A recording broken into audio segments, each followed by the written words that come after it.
খারাপ খবর এই মুহূর্তে আমাদের দিতে হচ্ছে, বাধ্য হচ্ছে আমরা দিতে। হিমাচল প্রদেশের পাশাপাশি যারা কাশ্মীরে যাওয়ার কথা ভাবছেন, সেই ছবি এই মুহূর্তে, তারা এই মুহূর্তে ওখানে আটকে পড়েছেন, যারা এই মুহূর্তে ওখানে রয়েছেন তারাই বলতে পারবেন এই কতটা ভয়ঙ্কর, সুন্দর, বিপজ্জনক। আমি ফুল ফ্রেমে যদি যাই, এই মুহূর্তে ডোডা, জম্মু কাশ্মীরের ডোডাতে এই মুহূর্তে, জম্মু কাশ্মীরের ডোডা, ভালেসায়, এই সমস্ত জায়গাতে ভারী তুষারপাত হচ্ছে 36 ঘন্টা ধরে, বিগত 36 ঘন্টা ধরে টানা তুষারপাত হচ্ছে।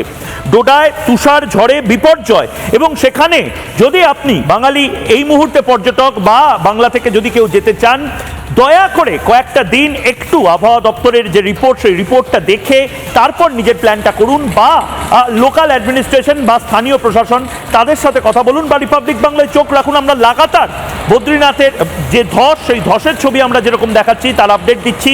ডোডা বা জম্মু অ্যান্ড কাশ্মীরে যে ঘটনাগুলো, সেগুলোও দেখাচ্ছে। ভেঙে পড়েছে বেশ কয়েকটি বাড়ি ভেঙে পড়েছে। डोडाय अवस्था खराब है। जो हमारी स्नोफॉल और बारिशें हो रही हैं, बट इनमें कोई भी जान माल का नुकसान नहीं है, और इन सब लोगों को एडमिनिस्ट्रेशन ने रीच आउट किया और इनके लिए ऑल्टरनेट अरेंजमेंट्स और उनकी जो इमीडिएट रिक्वायरमेंट्स है उनका ख्याल रखा जा रहा है। Snow clearance operations already present कर दिए गई हैं और उसको क्लियर किया जा रहा है।